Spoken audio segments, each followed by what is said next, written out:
মাওলানা doctor Mizanur Rahman Azhari. এই মানুষটার উপরে বিগত 17 বছরে যারা জুলুম করেছে, এই মানুষটাকে যারা আমাদের দেশ ছাড়া করেছে, আল্লাহ আপনি তাদেরকে দেশ ছাড়া করিয়ে দেখিয়েছেন। এবার বাংলাদেশের মানুষ অপেক্ষমান আছে। আর যদি ভবিষ্যতে কোনো আলেমের সাথে বেয়াদবি করা হয়, আর যদি কোনো আলেমকে নিয়ে তুচ্ছ তাচ্ছিল্য টালবাহানা করা হয়, মহাগ্রন্থ আল কোরআন এবং ইসলামকে নিয়ে যদি আর কেউ টানাহেস্র করেন, তাহলে তার চেয়েও করুণ পরিণতির জন্য তাকেও অপেক্ষা করতে হবে। জামাতের কর্মীরা সারা পৃথিবীতে কালেমার দাওয়াত দিয়ে যাবে। কোরআনের আলোকে সমাজ বিনির্মাণ, কোরআনের আলোকে সমাজ বিনির্মাণ, হাজার জুলুম বাধা উতরে যাবে। জামাতের কর্মীরা সারা পৃথিবীতে কালেমার দাওয়াত দিয়ে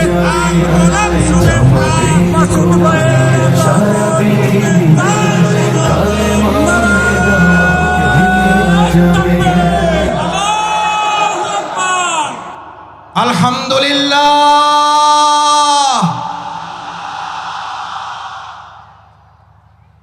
আল্লাহু আকবার। এই আলহামদুলিল্লাহ, এই আল্লাহু আকবারের টান শুনলে আমাদের এই দক্ষিণবঙ্গের শুধু নয়, শুধু বাংলাদেশের নয়, গোটা পৃথিবীর কোরআনের পাখি নামে খ্যাত এই টানের সাথে একজন মানুষের কথা কি আমাদের মনে পড়ে না? পড়ে না? আল্লাহ এই মাঠে তিনি ফিরতে চেয়েছিলেন, এই মাঠে তিনি আবার কোরআনের আওয়াজ নিয়ে আসতে চেয়েছিলেন। আল্লাহ আমাদের সেই কোরআনের পাখি যেখানে যে অবস্থায় আছে, আপনি তাকে মেহেরবানি করে জান্নাতুল ফেরদাউসের মেহমান হিসেবে কবুল করুন। আল্লামা দেলোয়ার হোসেন সাঈদী রাহমাহুল্লাহকে আপনি শহীদ হিসেবে কবুল করুন। আল্লাহ এই মাঠে আমাদের দেখা হলো না, মেহেরবানি করে কাল কিয়ামতের কঠিন ময়দানে আমাদের হিসাব নিকাশ সহজ করে জান্নাতুল ফেরদাউসে আপনি আমাদেরকে একত্রিত করে দেখা সাক্ষাতের ব্যবস্থা করে দিয়েন। সম্মানিত বন্ধুগণ, মুসল্লিয়ানি কিরাম, আমার মা এবং বোনেরা, ভিন্ন ধর্মাবলম্বীরাও বিভিন্ন জায়গা থেকে আমাদের এই আওয়াজ, আমাদের এই আলোচনা, আমাদের এই কোরআনের বাণী শুনছেন। আমরা আমাদের মা বোনদের ধন্যবাদ জানাই। অসম্ভব কষ্ট করে বিশাল এই তাফসীরুল কোরআন মাহফিলে আপনারা হাজির হয়েছেন। আল্লাহ সুবহানাহু ওয়া তাআলা আমাদের মা বোনদের কবুল করুন। এই জন্য যে মা বোনদের আল্লাহ সুবহানাহু ওয়া তাআলা এত বড় মর্যাদা দিয়েছেন। আমার শ্রদ্ধেয় প্রিন্সিপাল বলতেন, মাসুদ, আমাদেরকে আল্লাহ তাআলা রাসূল করিম সাল্লাল্লাহু আলাইহি ওয়াসাল্লামের মাধ্যমে সান্ত্বনা পুরস্কার দিয়েছেন। কি পুরস্কার? কি পুরস্কার? রাসূল করিম সাল্লাল্লাহু আলাইহি ওয়াসাল্লামের কাছে সাহাবায়ে ইজমাইন کرامগণ যখন জানতে চাইলেন, ইয়া রাসূলুল্লাহ, আমরা আল্লাহর পরে কার খেদমত করব, কার হক আদায় করব? রাসূল করিম সাল্লাল্লাহু আলাইহি ওয়াসাল্লাম বললেন, তোমার মা। তারপর কে? তোমার মা। তারপরে কে? তোমার মা। তারপরে সান্ত্বনা পুরস্কার পেলাম আমরা, তোমার বাবা। আল্লাহ সুবহানাহু ওয়া তাআলা আমাদের এই মা বোনদেরকে ধৈর্যের সাথে, কষ্টের সাথে আজকে এই তাফসীরুল কোরআন মাহফিল শুনে আমাদের প্রত্যেক ঘরে ঘরে একজন করে হযরত খাদিজাতুল কুবরা রাদিয়াল্লাহু তাআলা আনহা, হযরত আয়েশা সিদ্দিকা রাদিয়াল্লাহু তাআলা আনহা দান করুন। যে কথা আমরা আমাদের এই দুনিয়ার কথা শুনেছি, আমাকে একটা ভালো মা দাও। পরের লাইনটা কি? আমি তোমাদেরকে একটা ভালো গ্রাম দেব, আমি তোমাদেরকে ভালো পটুয়াখালী দেব, আমি তোমাদেরকে ভালো রাঙাবালি, বাউফল দেব, মির্জাগঞ্জ দেব। আমাদেরকে একটা আল্লাহ আপনি ভালো মা দেন। আমাদের এই মা এবং বোনের জাতি যারা এসছেন, বিগত 17 বছরে তাদের ইজ্জত এবং আব্রু নিয়ে যারা টালবাহানা করেছেন, ছিনিমিনি খেলেছেন, আজ কান খুলে শুনে রাখুন, আমাদের জীবন বাঁচিয়ে রাখবো। আমাদের মা বোনদের ইজ্জত নিয়ে ভবিষ্যতে আর কাউকে টালবাহানা করতে দেওয়া হবে না। কারণ আমাদেরকে জিজ্ঞেস করা হয়, ইসলামী রাষ্ট্রে আমাদের মা এবং বোনদের ইজ্জত, তাদের সম্মানের মাপকাঠি কি? আমরা সম্মান এবং মাপকাঠি বলি, আমাদের মায়ের জাতি তারা সম্মান এবং মর্যাদার উচ্চ মানে তারা থাকবেন। আলহামদুলিল্লাহ, প্রিয় নবী মুহাম্মদ রাসূলুল্লাহ নাই, রাসূল করিম সাল্লাম কৃপণ বলেছেন তাকে যে বাস ভাড়া দিতে পারে না। রাসূল করিম সাল্লাল্লাহু আলাইহি ওয়াসাল্লাম কৃপণ বলেছেন তাকে যে খেয়ে বিল দিতে পারে না। পৃথিবীর সেরা কৃপণ হচ্ছে সে যে রাসূল করিম সাল্লাল্লাহু আলাইহি সাল্লামের নাম উচ্চারণ হয় কিন্তু হৃদয়ের সব শক্তি দিয়ে তার নাম উচ্চারণ করে দুরূদ পেশ করে না। একবার জোরে সরে বলুন রাসূল করিম। আলহামদুলিল্লাহ, কোরআনের এত বড় মাহফিলে এসেছেন। আবার কবে বেঁচে থাকবো, আবার কবে আসতে পারবো আমরা জানি না। সুতরাং এই কোরআনের মাহফিলকে সংরক্ষিত করার জন্য, এটাকে সুন্দর সফল সার্থক করার জন্য আমরা কি আইন শৃঙ্খলা বাহিনীর উপরে শুধু নির্ভর করব? আমরা কি শুধু স্বেচ্ছাসেবক ভাইদের উপরে নির্ভর করব? নাকি আমরা প্রত্যেকে আল্লাহর উপরে ভরসা করে দায়িত্ব নিয়ে প্রত্যেকে স্বেচ্ছাসেবক হিসাবে 2024 সালের জুলাই আগস্টে যেমন সবচেয়ে মানুষ শয়তানদের মধ্যে বড়টাকে আমরা মোকাবেলা করে বিতাড়িত করেছি, আমাদের মাঝও সেজ ছোট নাবালক সব শয়তানগুলোকে মোকাবেলা করার জন্য আমরাও জীবন বাজি রেখে প্রস্তুত থাকব।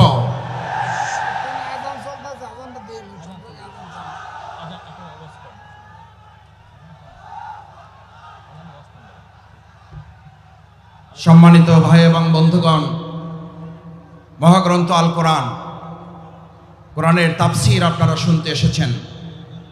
মাওলানা ডক্টর মিজানুর রহমান আজহারি হাফেজাহুল্লাহ আর অল্প সময়ের মধ্যেই আমাদের মাঝে এসে উপস্থিত হবেন ইনশাআল্লাহ। আমরা আল্লাহর শুকরিয়া আদায় করি, আমাদের এই প্রিয় ময়দানে তিনি আমাদেরকে সময় দিয়ে ধন্য করেছেন। আমরা তাকে স্বাগত জানাই, অভিনন্দন জানাই। তার নানান ব্যস্ততার মধ্যে ওই পটুয়াখালীবাসীকে কোরআনের তাফসীর শুনিয়ে আমাদের অন্তরকে তিনি প্রশান্ত করবেন। আল্লাহ, এই মানুষটার উপরে বিগত 17 বছরে যারা জুলুম করেছে, এই মানুষটাকে যারা আমাদের দেশ ছাড়া করেছে, আল্লাহ আপনি তাদেরকে দেশ ছাড়া করিয়ে দেখিয়েছেন। এবার বাংলাদেশের মানুষ অপেক্ষমান আছে। আর যদি ভবিষ্যতে কোনো আলেমের সাথে বেয়াদবি করা হয়, আর যদি কোনো আলেমকে নিয়ে তুচ্ছ তাচ্ছিল্য টালবাহানা করা হয়, মহাগ্রন্থ আল কোরআন এবং ইসলামকে নিয়ে যদি আর কেউ টানাহেস্র করেন, তাহলে তার চেয়েও করুণ পরিণতির জন্য তাকেও অপেক্ষা করতে হবে। সুতরাং এই বিশাল লক্ষ লক্ষ মুসলিম জনতার তাফসীর মাহফিলে যে যেখানে আছেন, আপনাকে শুধু সিসি ক্যামেরা আর এই বাংলাদেশের ক্যামেরাগুলো আপনাকে ফলো করছে না, আপনাকে ফলো করা হচ্ছে আরশে আজিম থেকে। হাজার হাজার লক্ষ লক্ষ ফেরেশতা এই সুন্দর মাহফিলকে বেষ্টন করে আছেন। আপনার প্রত্যেকটি কর্মকাণ্ড আরশে আজিমের ক্যামেরায় বন্দী করা হচ্ছে। আমি আশা করব আমাদের শ্রদ্ধেয় প্রধান অতিথি শেষ পর্যন্ত তার বক্তব্য অত্যন্ত শান্ত সুষ্ঠুভাবে ধৈর্য ধরে, আমরা কি শুনতে সবাই রাজি আছি ইনশাআল্লাহ? ইনশাআল্লাহ। আল্লাহ আপনি হাতগুলো কবুল ও মঞ্জুর করেন। সম্মানিত ভাই এবং বন্ধুগণ, আল্লাহ সুবহানাহু ওয়া তাআলা বলেন, আউযু বিল্লাহি মিনাশ শাইতানির রাজীম, বিসমিল্লাহির রহমানির রহিম, ونزلنا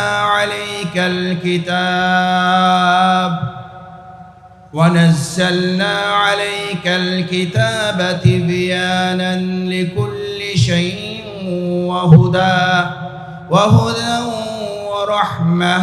ورحمة وبشرى للمؤمنين.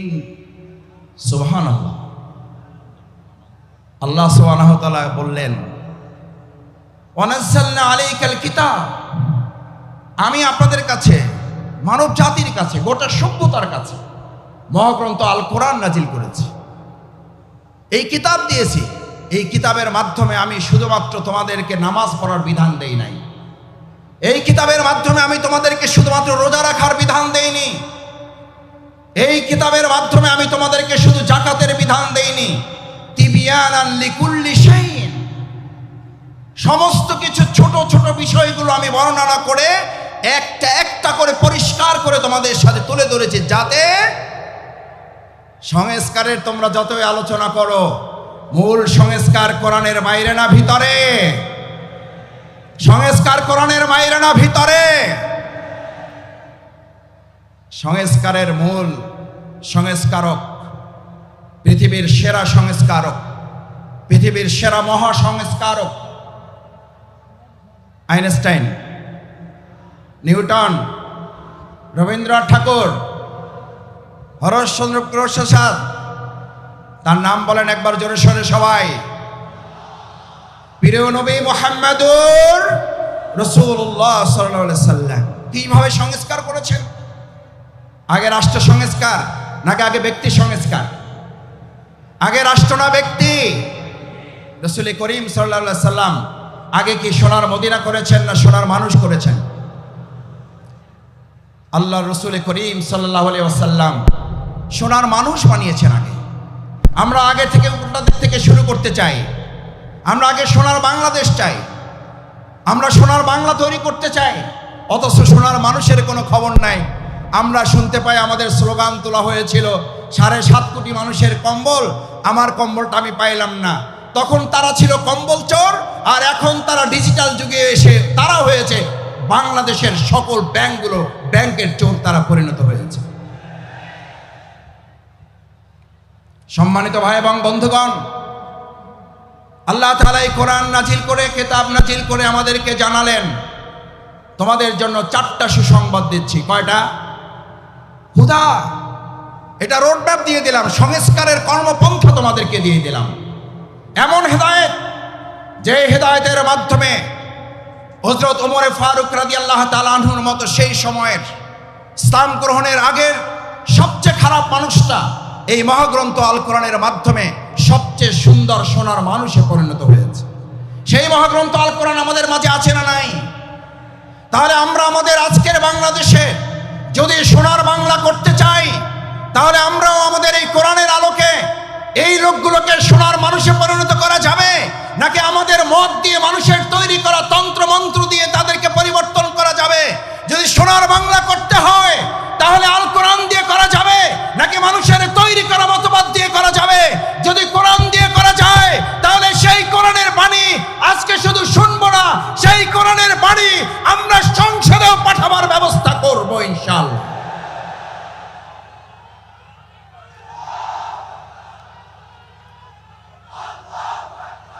আমার সম্মানিত ভাইয়েরা,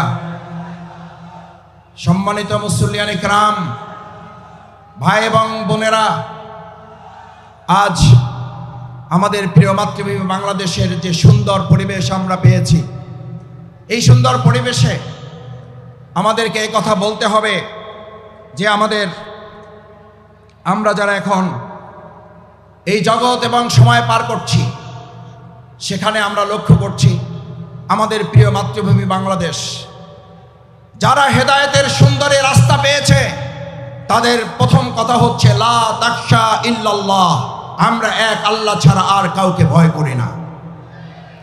আল্লাহ ছাড়া এক যারা আর কাউকে ভয় করে না।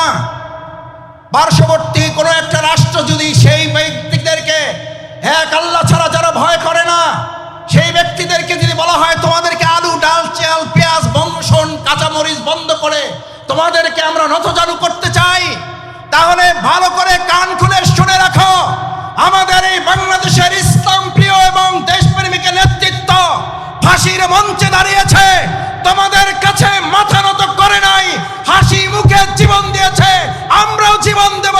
1 ইঞ্চি মাটি কারো হাতে আমরা বিক্রি করব না।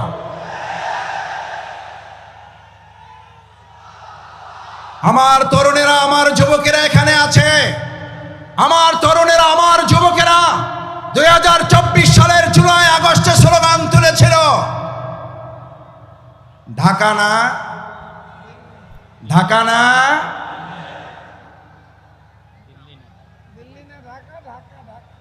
কোনটা হবে? দিল্লি না ঢাকা? দিল্লি না ঢাকা?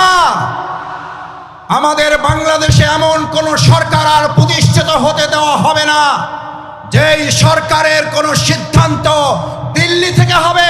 আমাদের দেশের সিদ্ধান্তই বাংলাদেশের মাটি থেকেই হবে। আমার সম্মানিত ভাই এবং বন্ধুগণ, হাতের ডান পাশে যারা আছেন বসে যাবেন। আমি আবার বলছি, এটা আল কোরআনের ময়দান। এই আল কোরআনের ময়দানে প্রত্যেকে আদবের সাথে নিজ নিজ দায়িত্ব নিয়ে স্বেচ্ছাসেবকের ভূমিকা পালন করবেন, আল্লাহকে সাক্ষী রেখে। মারা যাবে ইনশাআল্লাহ। দেখি একটা তাকবীর, লিল্লাহে তাকবীর, লিল্লাহে তাকবীর, লিল্লাহে তাকবীর। আমার সম্মানিত ভাই এবং বন্ধুগণ, সেজন্য আজ আমাদের এই কলিজার টুকরা সন্তানের আর একটা স্লোগান তুলেছিল, আমাদের ছাত্র তরুণ যুবকের আর একটা সুন্দর স্লোগান তুলেছিল, উই ওয়ান্ট জাস্টিস। ঐতিহাসিক ইবনে খালদুন নাম শুনেছেন? সবাই জানেন ঐতিহাসিক ইবনে খালদুনের কথা। সেই ঐতিহাসিক ইবনে খালদুন সকল সভ্যতাগুলোকে পর্যালোচনা করে, মিশরীয় সভ্যতার মেয়াদকাল ছিল 3000 বছর। ভালো করে খেয়াল করার জন্য বলছি, ডানে যারা ডানে আছেন, যারা বামে আছেন, বসুন, বসে পড়ুন। এটা কোরআনের ময়দান। 3000 বছরের সভ্যতা ছিল মিশরের, রোমানদের ছিল 1000 বছরের সভ্যতা, সিন্ধুদের ছিল 700 বছরের সভ্যতা। সকল সভ্যতাগুলো একে একে ধ্বংস হয়ে যাওয়ার পর ঐতিহাসিক ইবনে খালদুন বলেন, আমি এই সবগুলো সভ্যতার কাছে গিয়ে প্রশ্ন করেছিলাম, হে মিশরীয় সভ্যতা তুমি ধ্বংস হলে কেন? হে রোমান সভ্যতা তুমি ধ্বংস হলে কেন? হে সিন্ধু সভ্যতা তুমি ধ্বংস হলে কেন? হে বেবিলনীয় সভ্যতা তুমি ধ্বংস হলে কেন? ঐতিহাসিক ইবনে খালদুন বলেন, এই প্রত্যেকটি সভ্যতা ধ্বংসের পিছনে দুটি উত্তর আমি পেয়েছি ধ্বংসস্তূপের কাছ থেকে। কয়টি উত্তর? কয়টি উত্তর? দুইটি উত্তর পেয়েছিল এই ধ্বংসস্তূপের কাছ থেকে। প্রথম জবাব ছিল ইনজাস্টিস। ঐতিহাসিক ইবনে খালদুন বলেন, এন্ড দ্য নেক্সট অ্যান্সার, তারপরের জবাবটা ছিল ইনজাস্টিস, অর্থাৎ ইনজাস্টিস এন্ড ইনজাস্টিস, অন্যায় বিচার এবং অন্যায় বিচারের মাধ্যমে 1000 বছরের, 700 বছরের, 3000 বছরের সভ্যতার যদি ধ্বংস হয়, তাহলে নতুন করে পৃথিবীতে আর কোনো মতবাদ দিয়ে সভ্যতা বিনির্মাণ করা যাবে না। বরং সভ্যতা বিনির্মাণের জন্য আজ নতুন করে স্লোগান উঠেছে, the foundation of all civilisation, one earth is religion, one earth is religion, one earth is religion. ইসলাম ছাড়া পৃথিবীতে ভবিষ্যৎ আর কোন সভ্যতা নেতৃত্ব দিতে পারবে না। সব দেখা শেষ, ইসলামের বাংলাদেশ। এই কথা আমাদের নয়, এই কথা শুধু পীর সাহেবদের নয়, এই কথা শুধু ইমামদের নয়, এই কথা শুধু রাজনীতিবিদদের নয়, এই কথা শুধু আলেম ওলামাদের নয়, এই কথা শুধু পটুয়াখালীবাসীর নয়, এই কথা বিশ্ব মানবতার মুহাম্মদুর রাসূলুল্লাহ। এরকম হাত জাগিয়েছেন রাসূল করিম সাল্লাল্লাহু আলাইহি ওয়াসাল্লাম, আনা সাহাদু কাতাইন। এই যে আমার দুটো আঙ্গুল দেখতে পাচ্ছ, আল্লাহ রাসূল করিম সাল্লাল্লাহু আলাইহি ওয়াসাল্লাম বললেন, দুটো আঙ্গুল দেখো ভালো করে, আনা সাহাদু কাতাইন, এটা আমি, এটা কিয়ামত, আমি এবং কিয়ামত, আমি এসেছি, কিয়ামত শুরু হয়েছে। এই জামানায় এই সভ্যতার সামনে ইসলাম ছাড়া আর এমন কোন আদর্শ নাই যে আদর্শ দিয়ে মানুষের মুক্তি পাওয়া সম্ভব। সুতরাং আজ এরকম একটি প্যান্ডেল নয়, দুটি প্যান্ডেল নয়, 3টি, 4টি, 5টি, 7টি নয়, 9টি প্যান্ডেলে ভর্তি হওয়া ভাই এবং বন্ধুগণ, আমার বোনেরা, আজ আমাদের এখান থেকে সিদ্ধান্ত নিতে হবে, এই ভেঙে যাওয়া পৃথিবী গড়ে তোলার জন্য আল্লাহ সুবহানাহু ওয়া তাআলা প্রিয় নবী মুহাম্মদুর রাসূলুল্লাহ সাল্লাল্লাহু আলাইহি ওয়াসাল্লামকে দিয়ে যে ঘোষণা দিয়েছেন, এক ইসলামী সভ্যতা ছাড়া ভবিষ্যৎ আর কোন সভ্যতা মানুষকে মুক্তি দিতে পারবে না। যদি তাই না পারে, তাহলে আমাদের জন্য আল্লাহ তাআলার পরের ঘোষণা হচ্ছে তিবিয়ানান লিকুল্লি শাইইন ওয়া হুদাও ওয়া রাহমা ওয়া বুশরা লিল মুমিনিন। আল্লাহ রাব্বুল আলামিন কি বললেন? হুদা, তোমাদের রোডম্যাপ দিয়ে দেওয়া হলো। এবার তোমাদের জন্য রহমা, তোমাদের জন্য আল্লাহর দয়া, তোমাদের জন্য আল্লাহর করুণা, তোমাদের জন্য আল্লাহর অনুগ্রহ। আমাদেরকে কোন দেশ কি দেবে আমরা সেই দিকে তাকাতে চাই না, আমাদেরকে কোন নেতা কি দেবে সেই দিকে তাকাতে চাই না। আমরা আল্লাহর ওই করুণা, ওই রহমত, ওই দয়া, অনুগ্রহের দিকে তাকাতে চাই, যে ইসলাম এবং সৎ, দক্ষ, যোগ্য নেতৃত্ব প্রতিষ্ঠিত হলে আল্লাহ সুবহানাহু ওয়া তাআলা ঘোষণা দিচ্ছেন, আসমান এবং জমিনের বরকতের দরজা যদি খুলে যায়, পৃথিবীর কোন শাসক নেই বাংলাদেশকে দাবিয়ে রাখতে পারবে।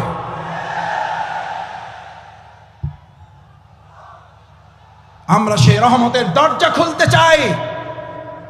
সেই রহমতের দরজা শফিকুল ইসলাম মাসুদের হাতে নেই, সেই রহমতের দরজা ডাক্তার শফিকুর রহমানের হাতে নেই, সেই রহমতের দরজা বাংলাদেশের কোন রাজনৈতিক নেতার হাতে নেই।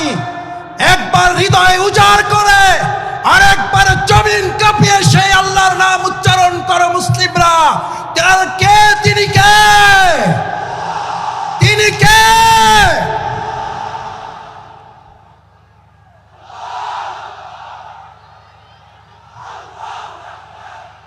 রহমা। এরপরে আল্লাহ সুবহানাহু ওয়া তাআলা বলেন তিবিয়ানান লিকুল্লি শাইইন ওয়া হুদাও ওয়া রাহমা ওয়া বুশরা লিল মুমিনিন। আল্লাহ তাআলা আমাদেরকে হেদায়েতের রোডম্যাপ দিলেন। যদি হেদায়েতের মূল রাস্তায় চলতে পারো, যদি এবার আল্লাহর দয়া, নিয়ামত, অনুগ্রহের চাদরে তোরা আচ্ছাদিত হতে পারো, এবার তোমাদেরকে আর কেউ দুঃসংবাদ দিয়ে ভীত সন্ত্রস্ত করতে পারবে না, তোমাদেরকে দুর্বল করতে পারবে না, এবার তোমাদেরকে কেউ দুশ্চিন্তাগ্রস্ত করতে পারবে না।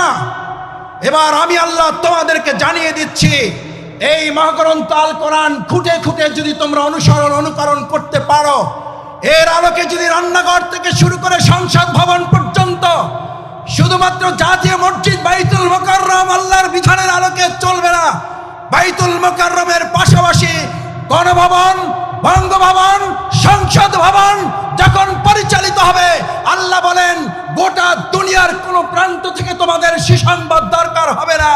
আমি আল্লাহ ঘোষণা করছি ওয়া বুশরা লিল মুমিনিন। এই সুসংবাদের মালিক কে? এই সুসংবাদের মালিক কে? China, Russia, Bharat, America, German, France? আর একবার মন উজাড় করে হৃদয় থেকে জোরে আওয়াজ করে বলুন, এই সুসংবাদের মালিক কে?